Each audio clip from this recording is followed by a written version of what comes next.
Ability usage is one of the most invisible fundamentals that is preventing you from climbing. The truth is, whenever I run coaching sessions, in 90% of all those sessions, there is some habitual ability usage problem that people don't recognize themselves, because when you see your own gameplay, you don't see your own mistakes whenever you make them constantly, because otherwise it would be easy to fix them, right? So ability usage is most of the times ingrained, habitual, and invisible whenever you're making these mistakes. So it's incredibly hard to fix. So in this video, I'm going to be showcasing you guys a coaching session that I did yesterday with a player. We're going to be covering what type of invisible ability usage mistakes that he makes, so you can learn from it as well. I'm also going to be covering general macro fundamentals, everything you need to know to improve.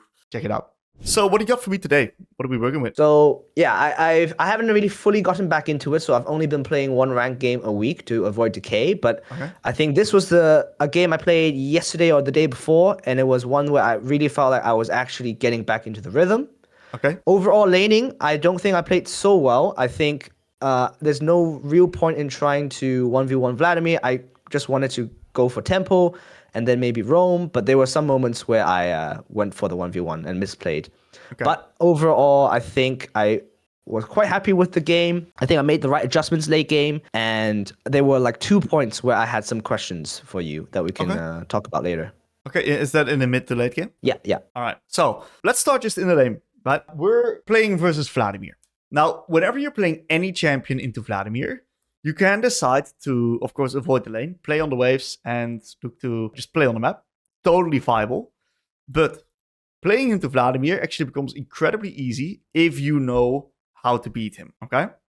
So I'm going to give you a crash course on Vladimir here. So Vladimir is incredibly linear because he's a medium range champ and he has very little AoE. So his auto attacks, right, need to be going onto minions whenever he lost it, or he needs to use a single target spell on Q. He generally wants to not use E because it drops him in the HP. So he basically loses HP for doing that. So Vladimir is incredibly stationary whenever he needs to go for last hits.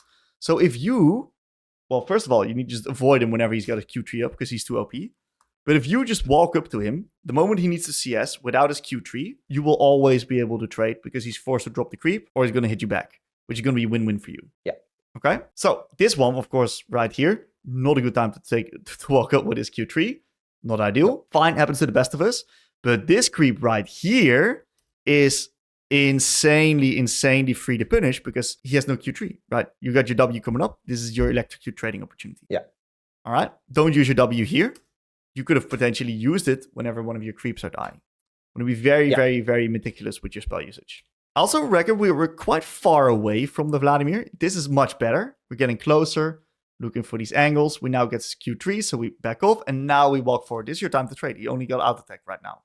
So you just step up in his face, and you'll say, what you doing now, bitch? Got no cooldowns? We literally see the bar. Yeah. Right? Very good. You get a little bit of push. I like getting push. Grab him up to level 3.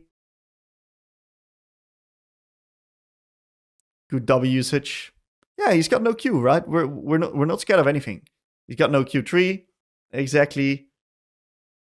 Sure. Oh, a little bit of rush on the Q. That was a kill if you don't rush Q. He's forced to use his W here. So all you do is just out attack until he uses W. That's when we Q. Yeah. So we Q, for example, at the end. Nice try. I like that you stood your ground and you walked up forward there. Here was, yeah. That's okay, man. That's fine. If you don't have a lot of experience with Vladimir, this has happened to everyone. This has happened to me many times. Elite 500 flashing on my face like that. Yep, they do that shit. Yeah, I was so tunneled on my own E-flash that I didn't even look at his bar. So now I know to always remember. That's okay, mate. Okay, looks like we get a nice little kill here. Fantastic. That makes up for it for sure. Be careful with your spell usage. Sometimes you gotta lose finger, dude, on the spells. Oh, definitely. Yes. Especially with the W. It's just too satisfying. Yeah, and of course, no mana. You're not getting punished for it. Yeah. It's the invisible stuff, dude. You don't see it, you don't feel it, but it's present. So this is a minion that you can punish him on, right? I know that he's got more minions, but he needs to last it, and you don't have to last it. So this is your time. This is your timer to potentially throw a Q. Okay, we gotta be a little bit careful because he's 6, of course. So I don't mind the way you're playing it right now. Nice try. Sure. Great. Fantastic trade. Unfortunate that we killed this minion. This minion should be left alive. Yeah. I think I do that much better when I was playing Syndra. But then when I'm playing Ahri, I'm just like, push, push, push, tempo, tempo, tempo, move around the map. Very good. Good that you're aware of it. Okay, we're getting close to 6. Sure. It's not terrible to try that. If it lands, he's in heaps of trouble. We're 6 now, so we see some action on the bot side. This is potentially a wave we want to like look to nuke and then maybe play into bot. Definitely got to look at those Ws here. Those Ws, you're very, very, very eager on throwing them out.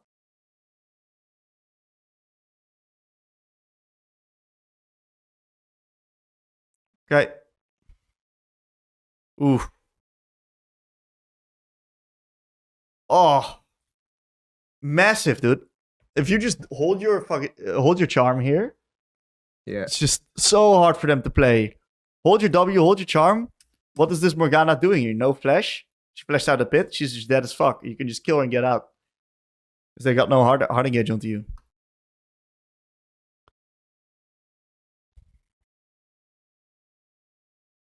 Looks like the fight is miraculously winning. Not sure how this is won, but well played to the boys. We take those. We nuke the wave into a reset. Not too shabby. What do you see? What's going through your mind? Let's see. Dragon's still up. 41 seconds to Void. Lee Sin is stronger than Viego, so I could definitely play bot side and play with Lee Sin. I think for sure, looking at how the game was going, I wanted to play bot side because there was Thresh to do lanterns. Thresh to do lanterns? Yeah, lantern gank. You know, lantern gang. That's creative. Yeah. Okay. Look, lantern gangs are fucking useless. I felt like it was better than trying to go top. You know, absolutely. I think you hit the nail, man, with the Lee Sin. This Lee Sin is your key. Okay, wherever he goes, we play. If he's top, we play top. If he plays bot, we play bot. We're just gonna mimic him, and match him. Because he's strong, and we're a very strong skirmishing duo. Lee Sin Ahri, extremely, extremely strong. Now, of course, we do want to be playing with our ult. There's a little bit of a fight happening on top side, which is not ideal. We can't really participate. And we're going to now really look to see if we can... This is the time we're really going to play on the wave, right? We're nearing our... I think we already got our wave clear breakpoint with the amount of AP that we have. So we can just play onto the wave state, and it's hard for him to respond. Great stuff. Love it. Fantastic job. Okay, we get a little bit disrespect of the Q3 again. Yeah. Do you know that his Q3 also gives him increased healing? Yes. Okay. I do. Okay, very nice. Perfect priority here. Beautiful. I love this. You have R. Be careful of W usage like that. We might not have it up when the fight happens. It works out, which is good. Well done. Yeah, I somehow always prefer to... I'm sure it's wrong, but I just like to use it for the movement speed as well. But of course, there's a lot of damage wasted if I don't have it for the actual fight. Yeah, you got to be quite careful about it, right? Make sure that it's up when the fight starts. If you use it before that and you can get it back up at the fight, great stuff. Totally fine to use your W right like that. We take a reset. Beautiful stuff. All right, we're in a fantastic position. So, plan, still the same. Play with Lee Sin. Bot strong. Top's chilling. Farming up, scaling. And we're going to look to skirmish with our ult. That's it. So here I'm tracking the wave, seeing, like, can I actually commit? I was like, nah, I don't want to. I don't have out yet anyway. Yeah, very good. Committing here would be a waste of your time. Very nice. Lee Sin's also on top side, so there's no reason to force anything until he's like playing. And this would be a wave that I would really try to get priority on. So in this position, I would try to like fight for the space in the lane because we see that Lee Sin's doing some action, right? We'd like to match that. We'd like to be able that if Viego shows up on top as well, that we are the first one to move to maybe clean up. So I would contest Vladimir a little bit more in the space and not give him this for free so that he can stack up his Q3 and zone you off. He's stacking up his Q3 and he's zoning you off here from the lane. Great charm. This is the where I outed in when he had E and I should have just outed back out. Or not fight, but...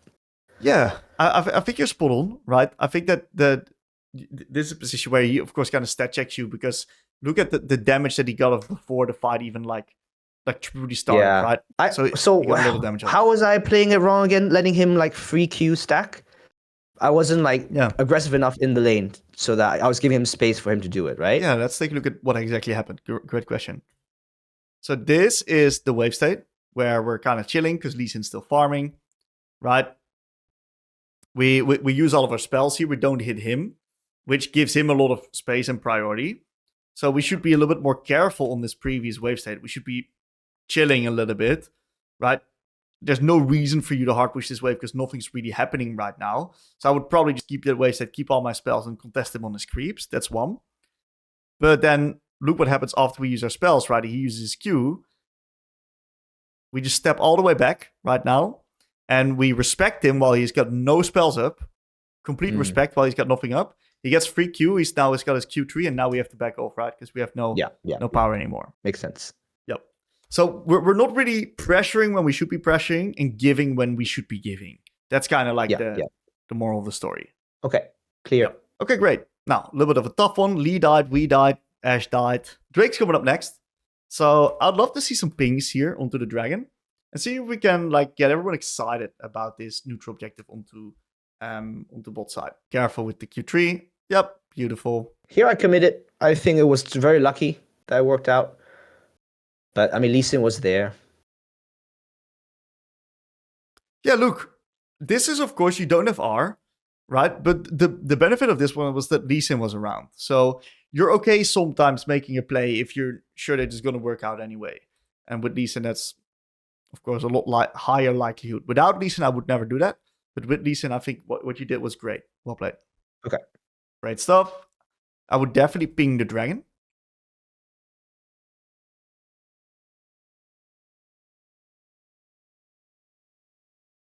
Well played. Great stuff pinging Drake. We get the turret. Or we get the play at least. Diego makes a play on bot. Sure, doesn't really matter. We couldn't impact that anyway. We had no R. And looks like we lose Drake. No problem. So, this point in the game, right? We'd like to swap up the lane assignments. Why do we want to swap up the lane assignments? Well, Drake's gone. Rift's next. It's very important that we go side because we can then get our bot lane over to mid. Why is it so good to get them there? Vision around mid's more important than vision around bot. It's a lot easier for us to shove and move from the side into mid lane than it is from mid into side. We want to involve everyone on this Rift Herald play. And if you put your Ashe to bot right now, I'm not sure if she's going to be involved at the Rift Herald play. Could you tell me again? You said it's easier to go from side to mid than mid to side? Yeah, correct. How come? Okay, so good question. So mid lane wave, let's just look what happens, right? Mid wave collides at... Oh, okay. Wave timing. Okay, because it's faster. Okay, yeah. We see mid lane wave collides at like 46. 8 seconds later, bot wave collides. 16 seconds later, mid wave collides again. So you have double the time to shift from side into mid than it is from mid into side. Yep. Okay. I was wondering if it was because of the vision, because but yeah. Okay. So I would use this opportunity to get my Ashe over to mid lane. This is a great time to just move bot, catch the wave, and take over the lane. So yeah, what you're doing here is fantastic. Love this. So this is what I thought would be the patented Thresh Lantern gank, but I think he used it on himself. This was good though.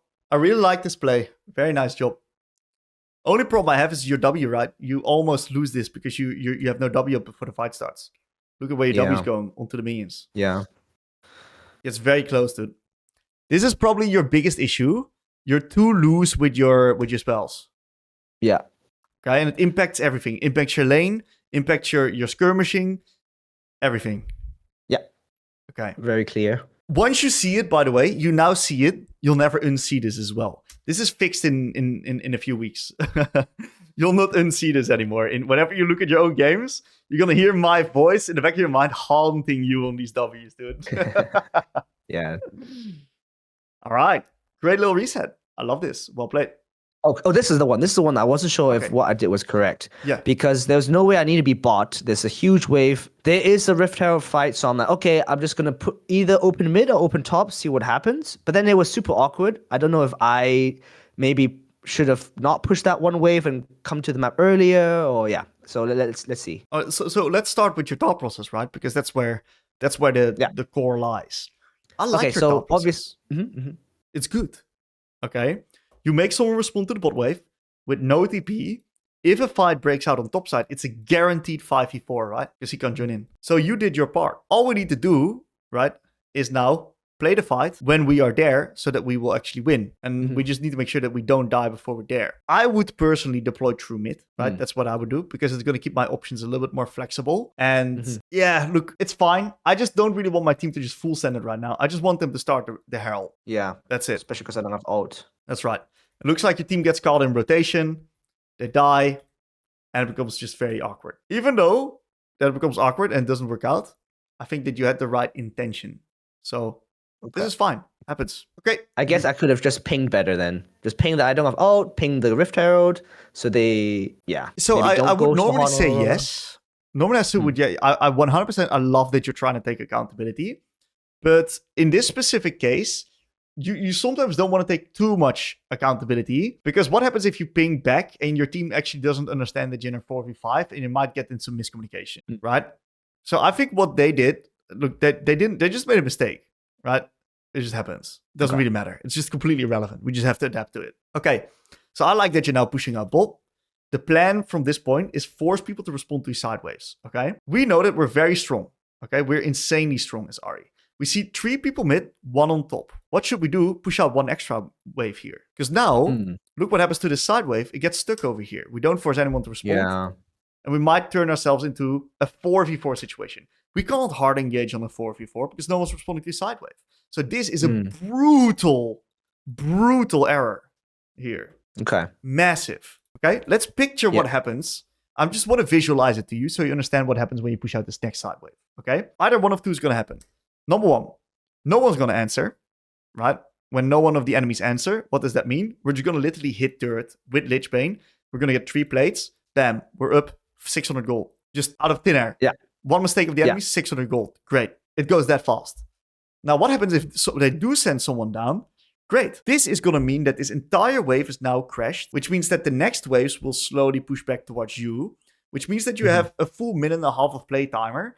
And whatever is going to happen, it's always going to be beneficial for you because the minion wave's going to be pushing back to you. Look at it. If you look at it in the normal sense in your own lane, if the wave pushes back to you, you're happy playing because they lose more minions than you do. So you're happy engaging into any fights, right? Yeah. Now, the best thing is that if they then respond, we can just fucking hard send it on mid with R. If there's someone responds to side wave, we're literally just going to walk through here and we're just going to force with ult. Because it's a 5v4 and there's no neutral sub, so we can just fucking send it. There's no downside. So this was a massive missed opportunity. Huge. Yeah. I think I was not even looking at our wave, so I wasn't really keeping track of where the wave would crash. And I didn't even see that they had no outs. I think the whole game I was worried that they were just going to hard engage, and I wanted to be there because we have like Ashe and Zion. Okay. But they didn't even have outs, so that's even more of a mistake. Okay, great. Let's unpack this, right? You need to get specific. League is a game of specifics. If you look at the champs, Lucian, Morgana, Vladimir, Viego, where's the engage? Enemy, no, not much engage, but we do. Exactly. So you got to keep in mind, your team aren't fucking idiots, okay? They're also trying to win. So I don't know. No, trust me. Just ping them back and push bot and you're going to be fine, right? Yeah. The enemies will not hard engage. Your team's going to be okay. And this was literally potentially even a full turret. Oh, man. I can't even stress enough how important this is because someone's going to try to respond to that wave set when you're hitting this turret. Lee Sin's going to be in that push. Oh, my God. It's just the end of review. It's just game over. If they... Yeah. You give them so many opportunities to fuck up. Great example. And we're just kind of wasting time now, right? We're just pissing around. Great.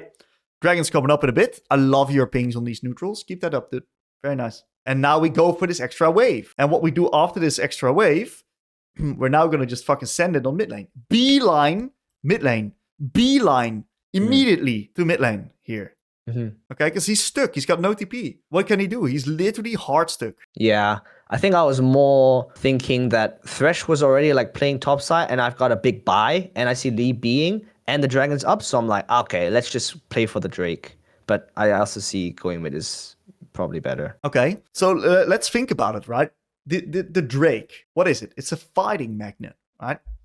These neutrals are fighting magnets. The goal of these neutrals is to win fights.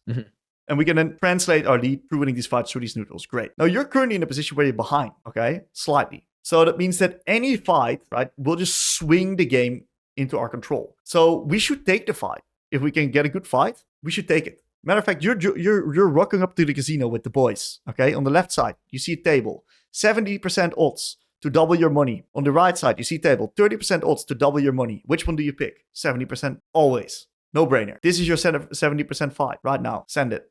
I think for sure, like in the game, I didn't see percent win because I'm like, it's safer for me to get my rod, and I know the enemy team will also want to play for Drake. Like if I look at it right now, I don't think I would make the decision still to be like, oh, for sure the mid is gonna stay there, and like by the time I get mid, they'll still be there, and I can catch them. Okay, so let's think about it, right? Let's visualize it, because that's kind of the thing that we're trying to do. Generally speaking, if you can create a number advantage, these are the most favorable scenarios that you can get. If you see a number advantage, take it, fight it. Okay, send it. So that's something that you want to be very, very aware of. If you don't do that, right? And what if you just move in here and let's say they respect, little chance, but let's say they respect, great. You just push them out into topside. These guys don't need to be pushed out like there. What does that open up for you? Complete control, bot side and dragon. Yeah. So it's a win-win. And right now, by doing this play, you give the enemies time to reposition, regroup, and it makes it slightly easier for them to play these scenarios. Let's take a look at our W usage. That's what I'm curious about. Hey, not bad. We got our W off. So this was nice. You send it on a good position. You get Drake. Fantastic.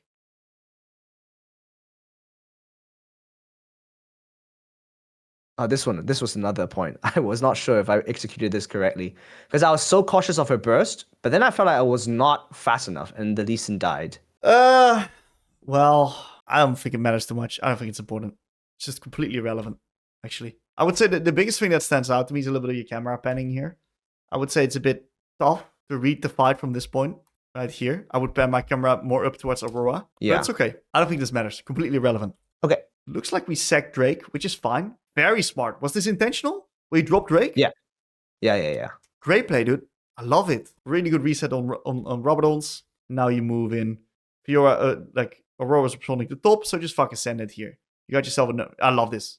Look at you, dude. That's just a beauty. It's a beauty what you just did here. This is it. Just send it on the number advantage. I want you to do more of this.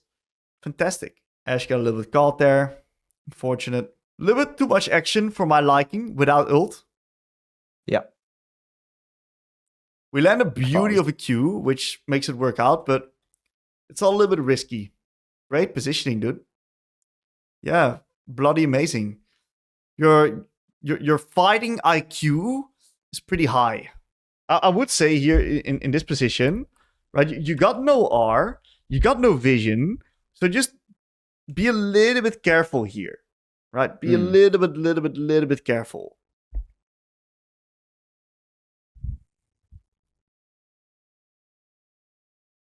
Oh, our camera panning is sometimes a bit ugly in these fights. Yeah.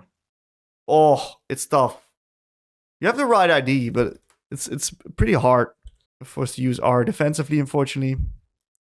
You're aware of the neutrals. Not too bad, dude. Just complete hard sand angle. Just fucking R forward here. They're all out of position, the enemies. Oh, I don't know if... I don't remember if I knew where the enemy team was, but yeah. That's okay. Nice job. We got the Drake. Just send it. Yep, send it. Super easy. This one I went a bit too deep. I actually got destroyed. I was not aware of how much damage. It's the Aurora R as well that I went into. Yeah, it deals an insane amount of damage, of course. That's fine. Any other specific... itemization? Yeah.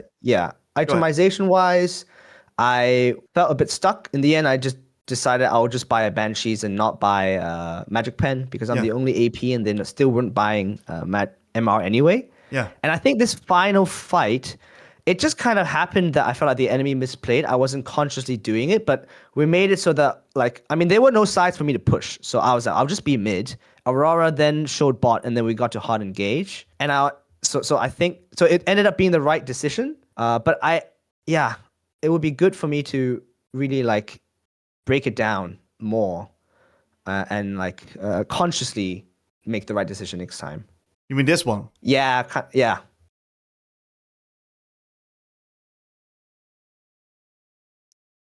like this whole sequence basically. Okay. Well, I think first of all, it's good that you're like playing mid with your team at this point, right? Because Yeah. Because we have Baron. Correct. It's very late into the game. A single death timer changes the game. Yeah. I think that this specific position, right? Don't be shy to be a little bit closer to this TP. This is a free pick. Should be a very easy collapse. You always have Zonias, which you can use to defend yourself, right? So I think you're sometimes struggling with a little bit of the balance of where exactly to stand in the fight. You're sometimes going a little bit too deep, sometimes a little bit too far away. Yeah. But you have to, you generally have a good idea. You're trying the right thing. I think this was also quite good. I really like your flash there. Nice. Pretty good game, dude. Pretty good game. Now, I think you have a massive issue with your W usage. A ginormous issue. Huge. And it shows up here as well. I just wanted to look at how you use your W here as well. Let's take a look. We just W for move speed. It hits all the creeps, and then we go in. Imagine you have W here. R, auto attack W. Just half HP will even through exhaust. With Lich Bane and yeah. Correct. So we need to work on this on our spell usage before these fights. Okay? That's very important to note. Another key thing to keep in mind is in lane, you're also extremely loose with your spells. And I think the big reason why you're sometimes struggling in the lane is because you're not properly timing your trades with enemy last hits. I think you're not keeping track of your own minions enough, which leads you to be in a position where your trades become less like trades, but more like fights. Okay. So my recommendation to you would be, okay, your in-game learning objective. The key thing I want you to look at is I want you to look at your own minions that are dying and specifically try to time your trades, your spells with those creeps. Okay? That's good. You're going to be your in-game learning objective. Out of game, I want you to specifically look at trades that you lost. So positions where you struggled. And then I want you to figure out why you lost that by looking at your spell usage and at your low health minions. And I also want you to look at 2 or 3 fights and just identify where your W is actually going before these fights. So these are the key things for you to review. Okay. Sounds good. Any questions? Nope. All good. Fantastic, man. Good luck in the games. Keep me updated, all right? Thank you. Awesome.